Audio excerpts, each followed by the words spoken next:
ब्रेकपछि समाचारमा स्वागत छ। आदरणीय दर्शकहरू, अब हामी यहाँहरूलाई प्रत्यक्ष प्रसारणतर्फ लैजाँदैछौँ। राष्ट्रसङ्घको महासभामा प्रधानमन्त्री बाबुराम भट्टराईले सम्बोधन गर्दै हुनुहुन्छ। अब लागौँ प्रत्यक्ष प्रसारणतर्फ।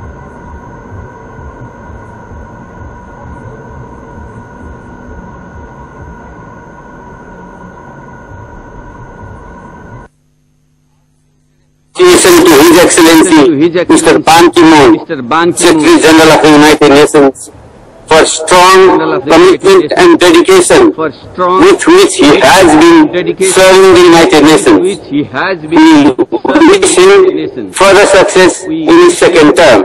Nepal warmly welcomes the Republic of South Sudan as the newest member of the United Nations. Mr. President, it is a distinct honor and privilege for me to take to this August Assembly the voice of the voiceless of the world. I brought with me greetings from the nearly 30 million toiling but proud people of Nepal who have recently liberated themselves from age-old feudal monarchy and autocracy. Nepal is an enchanting land of Mount Everest, the top of the world. It is the birthplace of Gautam Buddha, the apostle of peace, and it possesses an unbelievable variety of natural beauty and diversity. In recent years, a momentous transformation is taking place in Nepal. After a long and persistent struggle, a feudalistic and autocratic monarchy has been abolished. We have entered into a new historical era with the creation of a new federal democratic Republic of Nepal. Today, the new state apparatus is striving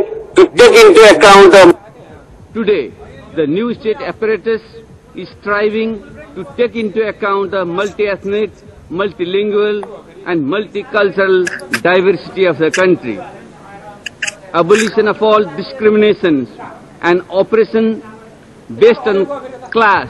doctor Baburam भट्टराईले सम्बोधन गरिरहनु भएको छ। गौतम बुद्धको जन्मभूमि र प्राकृतिक सौन्दर्यको देश नेपाल अहिले लामो समयको संघर्षपछि राजतन्त्रको अन्त्य गरेर नयाँ ऐतिहासिक युगमा प्रवेश गरेको बताइरहनु भएको छ। डाक्टर बाबुराम भट्टराईले अहिले महासभा बैठकमा सम्बोधन गरिरहनु भएको छ।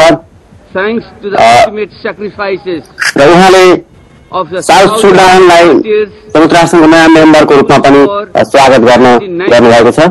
2006 People's Movement of 2006, Madesh Movement, and many other oppressed people's movements, that we have come this far to lay the foundation of a new Nepal. We have to consolidate historical gains and institutionalize them in order to establish sustainable peace, justice and prosperity to all. My government is fully committed to doing that with the conclusion of the peace process and the writing of a new constitution through the Constituent Assembly at the earliest. The constitution will not only guarantee our fundamental democratic norms and values, but it will also ensure that our multi-party democracy is inclusive, participatory and life-changing for all. We want to like a really participatory democracy for all, particularly the downtrodden ones.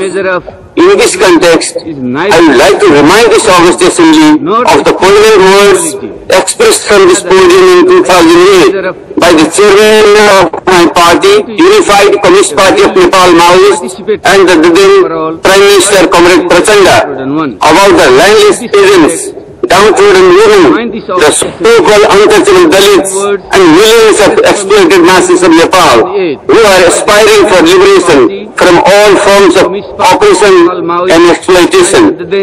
Nepal's war-driven peace process and historic transformation are unique and could be a good example for drawing lessons. We believe that transformation has to be holistic to have its long-lasting impact at the grassroots. Transformation in political, social and economic fields has to be brought about holistically. It attains dedication, dialogue and consensus building among stakeholders. Like in any other country, transitional pains and delays are there. But we are united in our vision and we intend to complete the transition process with consensus and cooperation of all the political parties and stakeholders. We are confident that with the international goodwill and cooperation, we will achieve it at the earliest. Nepal's foreign policy is based on fundamental principles of the UN Charter, non-alignment and Panchashil principles, and promotion of regional cooperation through SAARC. We would like to be a vibrant bridge between our two neighbors, India and China, and beyond. At that time, Nepal's foreign policy is based on fundamental principles of the UN Charter, non-alignment and Panchashil principles, and promotion of regional cooperation through SAARC. We would like to be a vibrant bridge between our two neighbors, India and China, and beyond. At a time when humanity is so much in need of peace and we all are striving for it, we particularly appeal for the development of Lumbini, the birthplace of Buddha, as the fountain of world peace through effective international support and cooperation. The international Committee for Development of Lumbini needs to be reactivated at the earliest.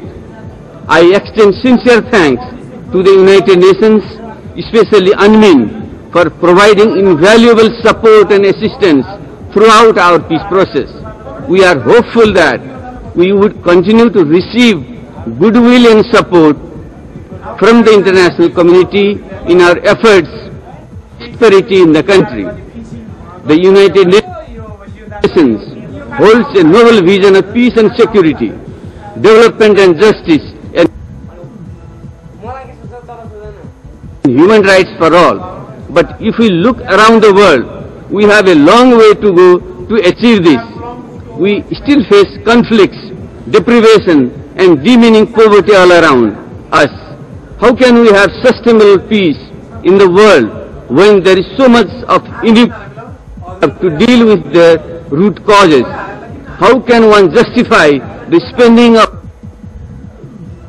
$1.5 trillion on war weapons every year, while more than 2 billion people across the globe lack basic necessities of food, medicine, etc.?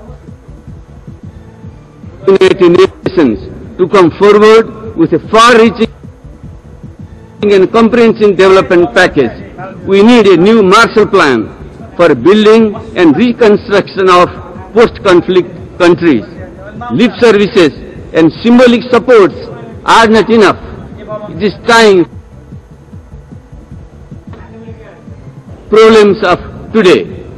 This would be a most cost-effective approach to deal with the global problems and ensure sustainable peace.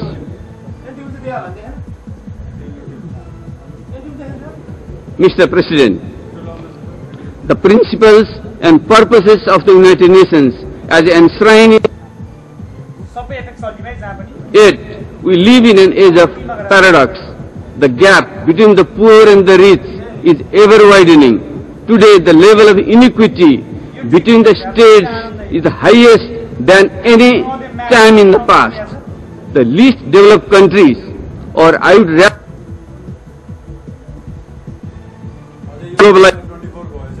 globalization, with their deep structural constraint, jobless growth is a major challenge for all of us. In this integrated world, grinding poverty of the masses in billions is a recipe for disaster.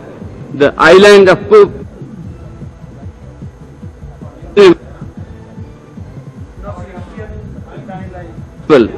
it is morally indefensible and economically undesirable.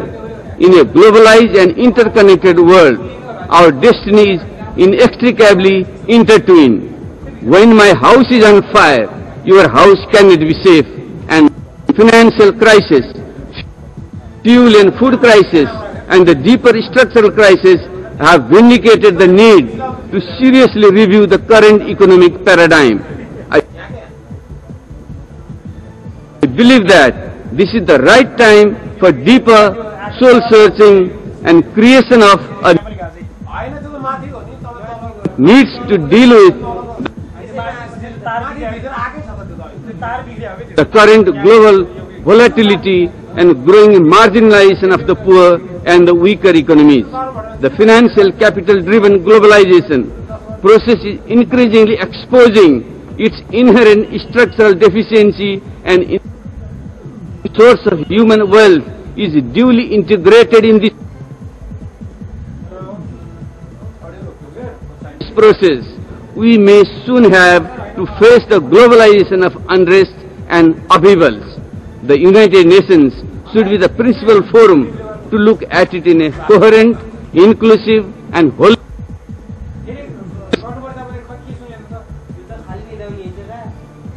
trend in their development efforts. Their vulnerabilities have been further aggravated with multiple crises. Despite some good progress in achieving individual goals, LDCs as a group are most off track in meeting the international agreement in the Millennium Declaration. Rights-based is quite disheartening that even today about 75% of the population in LDCs lives in abject poverty and hunger. This situation is unacceptable and must come to an end sooner than later.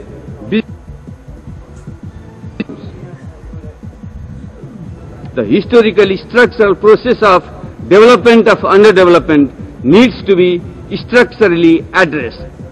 The Istanbul Declaration and the Program of Action must be implemented in its entirety.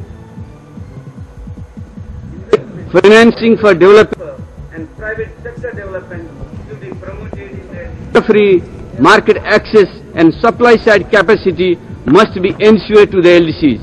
Investment, technology transfer and private sector development should be promoted in the LDCs. They are essential to translate and global partnerships. Another missed opportunity for the LDCs.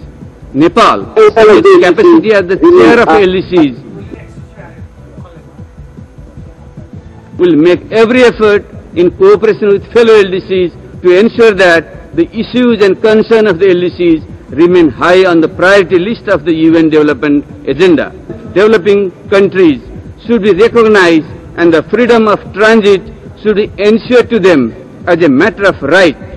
Together with this, support for trade facilitation and infrastructure development in these countries should be scaled up. Labor migration is a global phenomenon. We must protect the rights of all migrant workers and members of their families to ensure that globalization is fair to all. As Nepal's economy is increasingly dependent on remittance, this issue is very crucial for us. Mr. President, climate change has clearly emerged as one of the greatest challenges of the 21st century.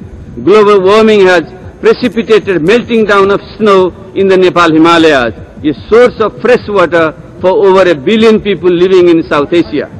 Therefore, we have taken the initiative of promoting sustainable mountain agenda in order to highlight their special vulnerabilities and fragilities.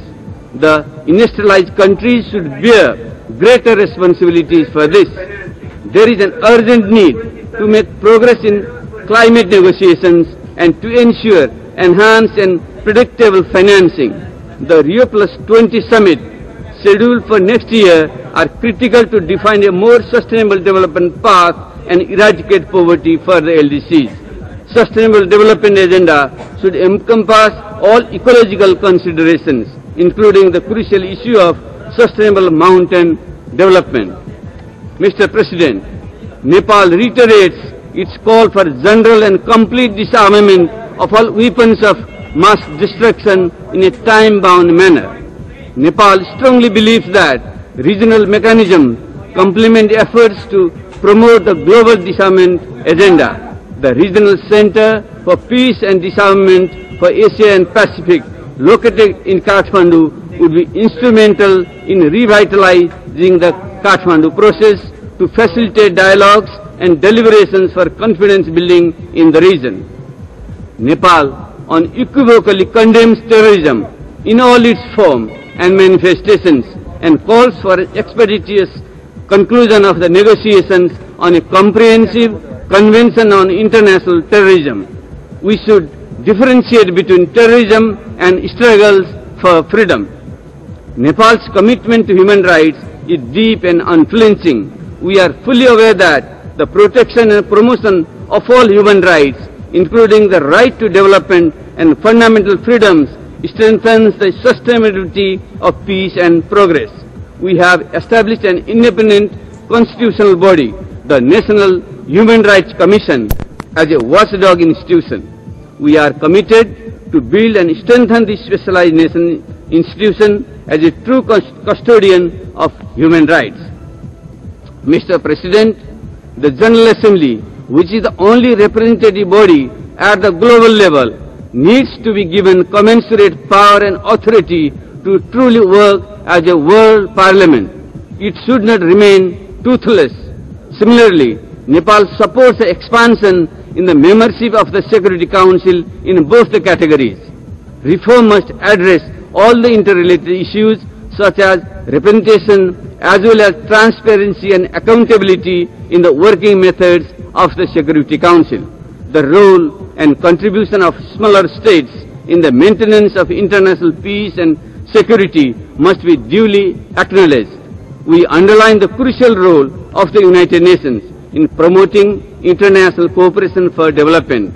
Its role in shaping policy debate on and establishing global norms in economic and financial matters must be strengthened. Nepal welcomes all efforts aimed at promoting system-wide coherence, including the operationalization of UN Women. Mr. President, Nepal's participation in UN peacekeeping is long-standing and consistent. We remain steadfast in our commitment to international peace and security. Nepal has already provided over 80,000 peacekeepers, out of which 62 of our soldiers have laid down their lives in the line of duty. Hence, we would like to call for equitable representation at the leadership level. In recent times, we have witnessed the outpouring of the popular sentiments for change and freedom around the world. We believe that this is a sign of a new beginning, where people are asserting themselves to be the master of their own destiny. We applaud these changes.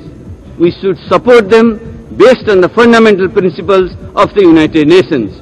However, no one should hijack the agenda of democracy for its partisan ends.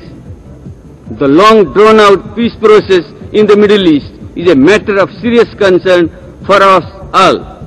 We must find a comprehensive and just solution to these problems. It is our principal position that we support a fully independent and sovereign Palestine state based on the UN resolutions. We look forward to its materialization at the earliest. Mr. President, finally, let me reiterate, the UN principle be holistic and all be pursued in a balanced manner. The United Nations should not only be the custodian of its noble principles, it must deliver on its promises. Let it not be a mere umbrella of big powers and just global enough. Let it not falter. The UN serve further interests of the poor and the weakest section of the international community. Let economic transformation of LDCs with a rights-based approach be on top of the UN agenda. Let the UN not fail the aspiration of the millions of people for freedom, equality and prosperity. Let its vision be translated into a visible change in the lives of the oppressed people. And last but not the least, let us keep in mind, either we will all reach the goal of global peace and prosperity together, or nobody will. Thank you. On behalf of the Assembly, I wish to thank the Prime Minister of the Federal Democratic Republic of Nepal for the statement just made. The Assembly here statement Navin Chandra.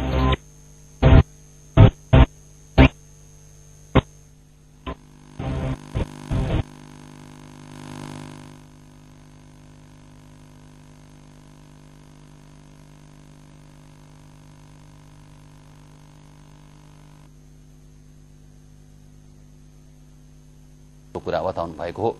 नजिकको बन्दरगाह समेत नेपालको सीमाभन्दा 1000 kilometre. नेपालको शान्ति प्रक्रिया र संविधान लेखनका लागि अन्तर्राष्ट्रिय समुदायको समर्थन र सहयोगका लागि आग्रह गर्नुहुनेछ। यसअघि हिजो प्रधानमन्त्री डाक्टर भट्टराईले फिनल्याण्डका राष्ट्रपति टार्जा हेलोनेनसँग भेटवार्ता गर्नुभयो।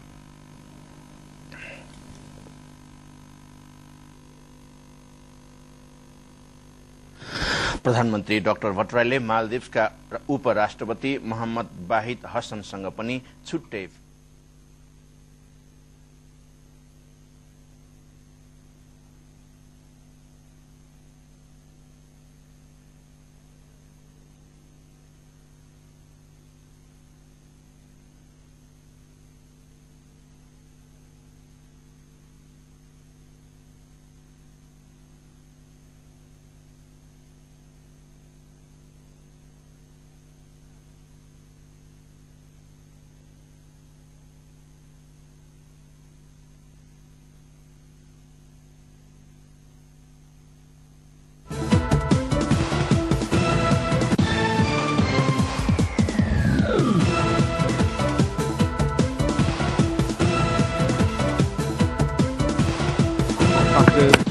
other than armed aggression.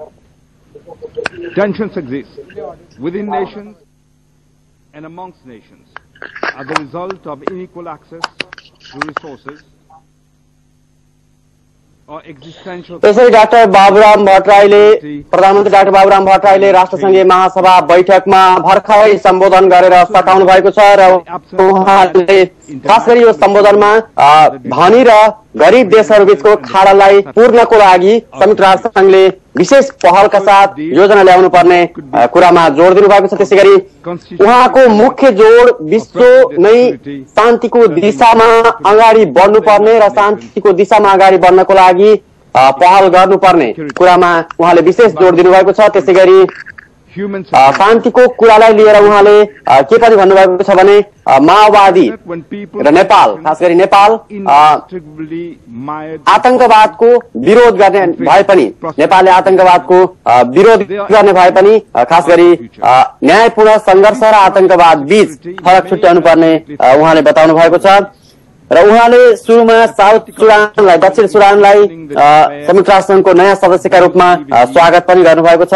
र त्यसै गरी गौतम बुद्धको जन्मभूमि प्राकृतिक सौन्दर्यको देश नेपाल र सगरमाथाको देश नेपालमा लामो समयको संघर्षपछि राजतन्त्रको अन्त्य भइसकेकाले र नयाँ ऐतिहासिक युगमा प्रवेश गरिसकेकाले द्वन्द्व पछिको पुनर्निर्माणका लागि संयुक्त राष्ट्रसङ्घले विशेष पहल गर्नुपर्ने पनि उहाँले बताउनु भएको छ। र संयुक्त राष्ट्रसङ्घको विशेष पहलको लागि उहाँले आग्रह गर्नुभएको छ द्वन्द्व पछिको पुनर्निर्माणको लागि।